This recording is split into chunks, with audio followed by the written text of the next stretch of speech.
good to see you again too. Thank you Yeah. so much for being on our first podcast. I really Yeah. appreciate it. Yeah. Excited. Yeah. Excited to do it. Yeah.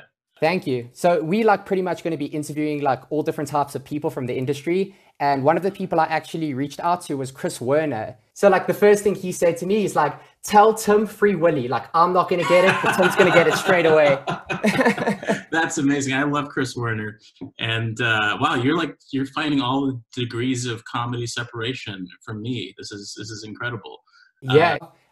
Could you maybe talk a little bit about your journey, like where you first started and kind of where you are now? Yeah, so my name is Tim Barnes. I'm a comedian and a writer.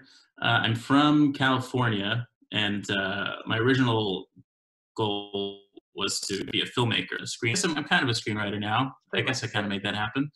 But I guess my journey was I went to Santa Barbara City College to study film, and then after a couple of years, after I got the gist of it, I kind of stopped going to college. And then I moved back home with my parents, and I was working at a movie theater. And this friend of mine I went to high school with, we both somehow just ended up pursuing stand-up. I think for me, I always in the back of my mind wanted to start doing it. And I had a friend who had a band, and they knew that I had that interest, and they kind of pushed me in that direction. So they had me open for one of their shows in LA. And in prep for that, I started going to these random open mics in the area that I was in. And in that area, it wasn't really stand-up open mics. It was more like maybe like poetry or music open mics. So I would just kind of wouldn't tell anyone I was going. I would just go to these mics and test out jokes. And it went well enough. And then when I opened for my friends, that went well enough. And at some point, my friend Ian Abramson, who's this great comedian, and we work on a lot of projects now, and he did a Conan set a couple of years ago that was pretty wild. He put a dog shock collar around his neck. And, that's brilliant. I mean, that's definitely like a very much a standout thing. We kind of hashed this plan to move to Chicago and pursue maybe improv or sketch. And so we moved there. I took some sketch writing classes. We did a little bit of improv, but I really fell in love with stand-up, and I started doing a lot of that. And I was also in these, sort of behind the scenes jobs because I had this interest in editing from, studying film, and then even like audio editing. So I kind of like on top of doing stand-up comedy, I was doing stuff where I was like volunteering for WBZ, the public radio station. And I ended up getting an internship at the radio station. And then from that, I got an internship as a podcast producer, and all that stuff, I think, kind of built this, which I think if you want to end up writing, it's good to build that sort of behind the scenes repertoire of. And it actually comes to like comedy. Did you have any specific influences when you were actually like, I don't know, like for instance, like Trevor Noah, he watched like Eddie Murphy, and then he was like, this is a guy who I look up to, and this is kind of what I want to do. So is there anyone that kind of like gravitated you towards comedy? For me, it was really, I think George Carlin was the first one that kind of stuck out to me. What's weird about Richard Pryor is that if you read his jokes spelled out on paper, it doesn't make a lot of sense. I kind of feel the same way about like Bernie Mac. If you write out the jokes on paper, there's something about the inflection and his movements on stage that really add a lot of the power to the jokes. But George Carlin has this weird thing where like on paper and on stage, it's equally as funny. And I remember what I liked about him was I picked up this book he wrote called When Will Jesus Bring the Pork Chops?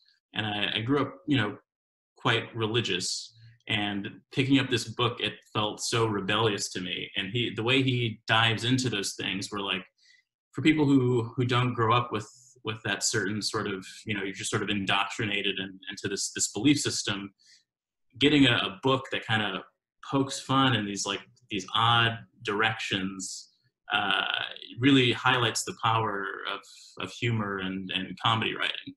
And so that was a big one. And then trying to ignore the comedians who have become quite controversial. Right before I started doing stand-up, I remember it was like right around the time that Conan had gotten the TBS show. And Yeah. all the comics he started having on the TBS version of his show were just like eye-opening to me, like Rory Scovel, that sort of new wave of comedians that I'd never heard of, Pete Holmes or anything.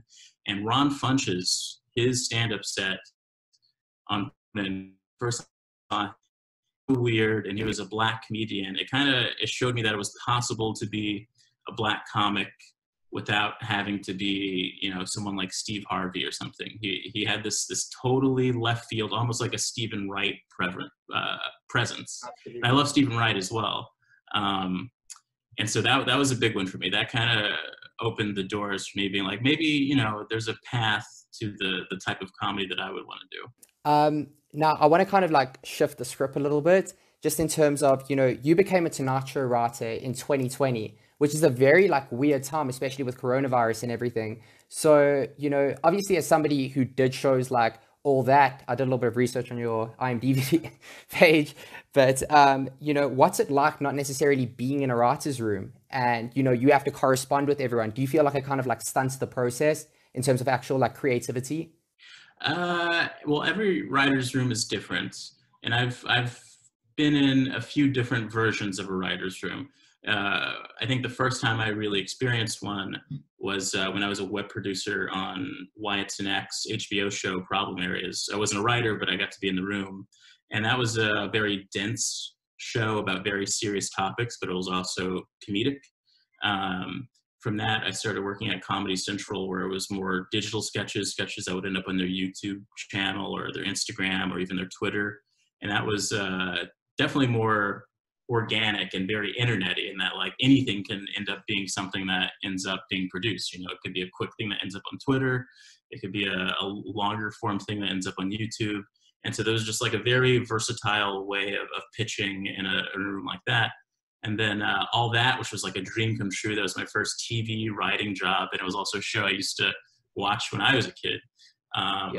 That was probably the more natural fit to my sensibility, because the original show All That kind of influenced me in such a big way. But it's all about working with people, and it's all about being open, and it's all about knowing how to translate your ideas.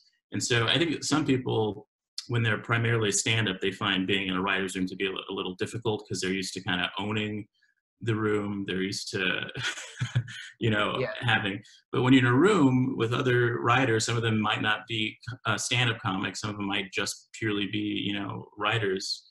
It's you have to let whatever happens happen. You got to not let your ego take over. You got to put your ego in a little box, and you got to, be able to read the room in the sense of like, maybe that pitch didn't work, but don't let that hold you down. It's not like you're getting heckled. It's not like, you all have the same goal. I think a lot of people who start off doing improv probably have a better understanding and, function better in a writer's room. Absolutely. And then like, you spoke about the whole thing of like being heckled, especially coming onto the show now, where Jimmy's like filming the whole show like at home and everything. How do you know like if a joke lands when it actually like comes out of his mouth? Well, I think every late night show is figuring that out. And I think I started, writing for late night has always been a dream of mine. And I started writing for late night in the strangest circumstances possible. I haven't set foot in 30 Rock yet. I haven't worked, written anything for the studio. But, it's just a different type of thing. I think you find humor in these more odd moments. And sometimes you don't need to know that it made a studio audience of people laugh. Some things are just funny. It's like when you watch a cartoon or something. Absolutely. I always think it's so funny, like shows like Scooby-Doo used to have a laugh track. But yeah.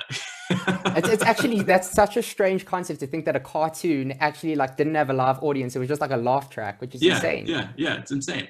Humor's humor. You don't hear people laughing when you watch a Charlie Chaplin movie. So everyone's figuring it out, and I think the comedy that late night is evolving in probably a good way. It's been the same sort of thing for so long that it might need this little, kick in the, I don't know if I can curse on here, kick in the tush Go for it. Go for it. There's go no. for weirder things. And well, like when it actually comes to, somebody who came from like a stand-up type of an environment, do you feel like, it's a little bit different kind of going into that realm of like writing for late nights in the sense that maybe your jokes are now kind of being like refined? Yeah, it's so like I've been doing this job for 6 weeks, so a lot of this I am still figuring out. But Yeah. what you learn in every writer's room is that you have to figure out what, it's not your voice. Sometimes it's just like translating what makes the things that you find funny into someone else's voice. Sometimes it's the voice of the show as a whole, if it's an ensemble. Sometimes in the case of late night, for writing for the Tonight Show right now, it's like the voice of Jimmy Fallon. So, So how do you get into that like type of a headspace where it's just like, okay, now I have to start thinking like Jimmy does, yeah, you have to, kind of start separating things. I feel like for Jimmy, what I'm learning so far, and what I have had the sense of before I got the job, is that he just really likes to have fun, keep things upbeat, and he really enjoys playing games with people and kind of finding these natural, or I guess in the case of a game, an unnatural way for people to just really be in this delighted space. And it is one of Absolutely. the, oh no, So of all the late night shows, it is the most of a it's almost like an old school variety show. So the yeah, sky is sort of the limit. But the game really is, how do I write a pitch that kind of can go through all these different layers to getting the final product made. And late night is, whoever thought we would be at this place where I can't even count on my hands how many late night shows there are. so what would be like a typical day for you? Like, I know you've only been working the job for like 6 weeks or whatever, but like the whole thing is like, what is a typical day like work for you? Is it like a regular sort of like a writing gig where, like let's just say you did have to go to 30 Rock. Is it still structured like that? Or do you think it's a lot more like you actually have a lot more free time? Uh, there hasn't been a lot of free time. There's a lot of, so far I describe it almost as uh, being a mechanic. That's kind of what writing for a show like this, because it's just a train that's always moving. There's always guests. There's all these like parts that you have to manage and maintain. So it is a lot of work. I'm excited to, hopefully there's a future in which I'll be working in a physical space with everybody, because I think some things are just naturally better to, or easier to navigate when you can walk into someone's office and ask a question, as opposed to writing an email or finding the best way to communicate something, and while we're all in our apartments or whatever. I was reading a piece by Roy Wood Jr., which I actually found quite interesting. So he was pretty much saying that, the current model of comedy is dead. Do you kind of like believe that this might be the future of comedy with regards to like, having like Zoom stand up, for instance? I think, yeah, I don't want to proclaim it as dead, but it's changing. And I was kind of hesitant about the idea of Zoom shows, but I did a couple last week, and it was a lot of fun. Yeah. It's a different way of translating humor, and a lot of I haven't done a proper stand-up show via Zoom. These are more shows where I did a show called Arguments and Grievances. That's sort of a debate show between comedians. And Yeah. so these sort of formalized game structured shows they still work, and hearing people laugh still, gets that thing that makes you want to do comedy in the first place going. Absolutely. And it was fun.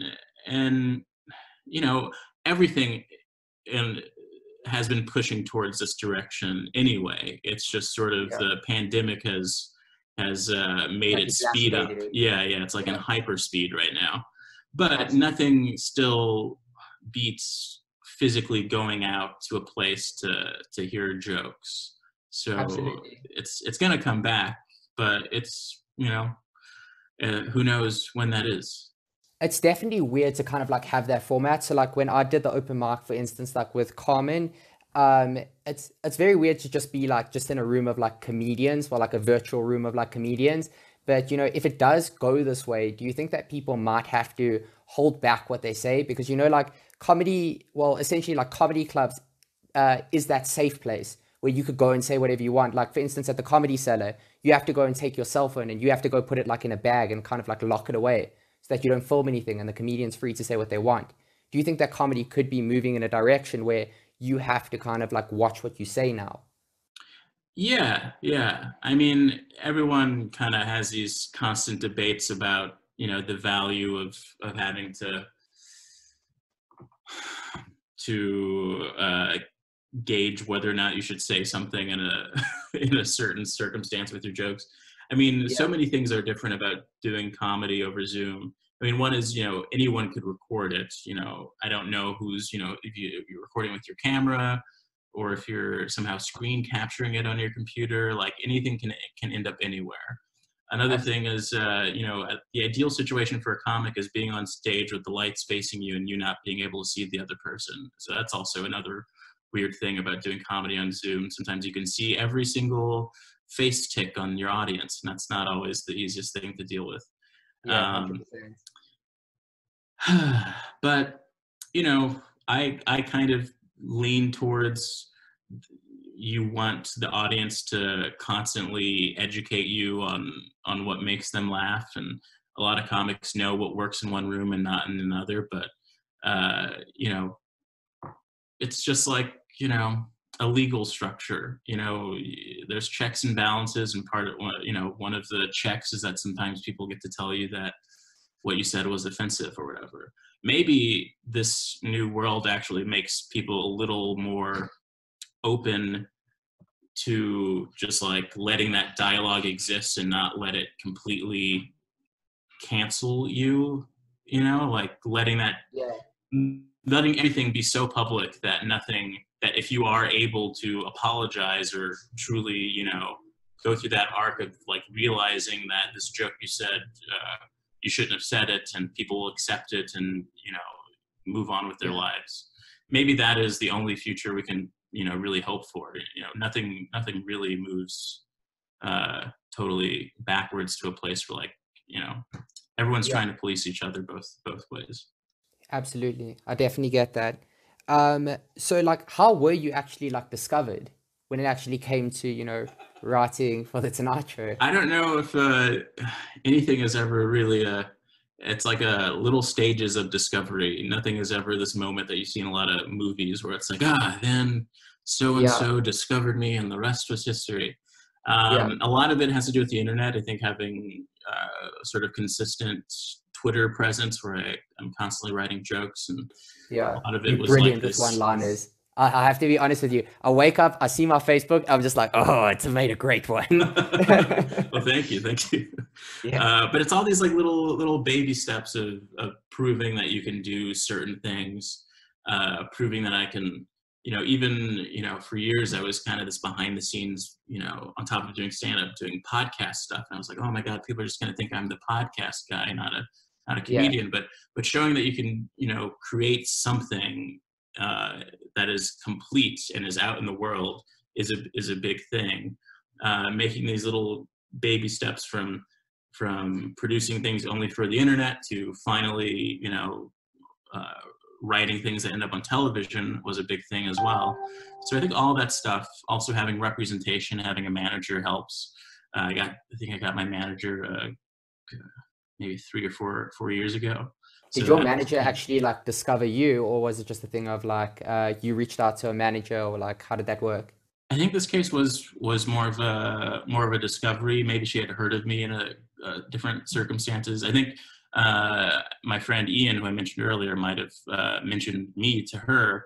And then I think at one point I was doing a show in LA, and she saw me perform, and she thought it was funny. And then we had a sort of general meeting, and then didn't happen. Um, what I wanted to actually ask you further is that when can we expect a comedy special from you? It's funny because I had this feeling near the end of last year where I was like, because I had just started writing for all that, and I really just wanted to focus on doing a good job at that, so I wasn't doing a lot of stand-up, and I was like, 2020, I'm just like writing new material and gonna go out a lot and really just start to make stuff happen. And then the pandemic, and I can't help, is that a sign from God? Does God not want me to have a comedy special? Does he not I want think me? I think that you just got to pump it out, like especially with all the stuff that you're putting on Twitter and Facebook. I'm like, Netflix needs to get you. Netflix needs to get you. Well, I appreciate the sentiment. I want I want to hunker down and compile, all of my jokes into a sort of thesis that would one day be a special. So I don't know when that's going to happen. I could be 70 years old by the time that happens. Who knows? 100%. Please God, this whole like thing just ends, and then we could just pump out like a Tim Barnes special. That'd be amazing. What would you call your special if you had to actually like release one? What would be like your ideal name? I think I might have I started making these like lists in my notes app. I might have